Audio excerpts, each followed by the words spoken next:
Taking action, a Baltimore rapper suing the city and members of the disgraced gun trace task force, alleging police harassed him for years.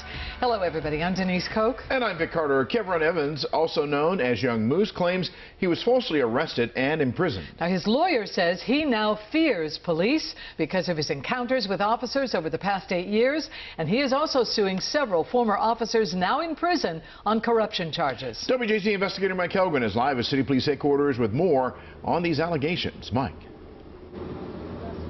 Vic, Denise, in the lawsuit, Young Moose's attorneys cite incident after incident where police targeted him, and one detective in particular. Now, Baltimore City has already paid out more than $10 million to settle claims related to the gun trace task force.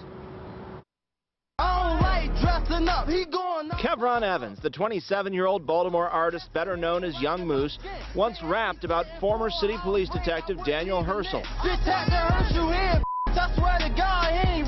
And is now suing him and others, alleging false imprisonment and false arrest. Here he was, helpless, because who's going to believe his word over the word of a police officer? In his lawsuit, Evans alleges his run-ins with Herschel started back in 2012 after his arrest outside a bar on East North Avenue.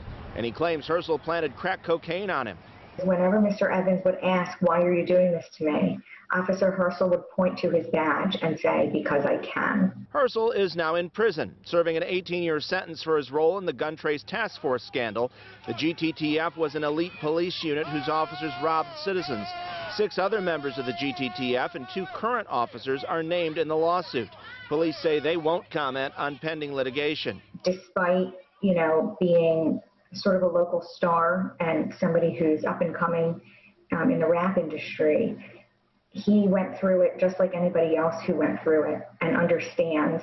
And for him, this is a statement for everybody else who felt so voiceless and helpless. We reached out to lawyers for Herschel but received no response. In letters he has written from prison, first reported by WJZ, Herschel has maintained his innocence and says he never committed misconduct while on the force.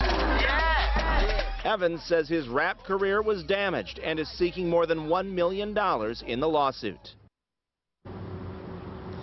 Evans pleaded guilty in the 2012 case, but that conviction was later vacated, as were many other cases involving the GTTF. Live at City Police Headquarters, Mike Helgren, WJZ.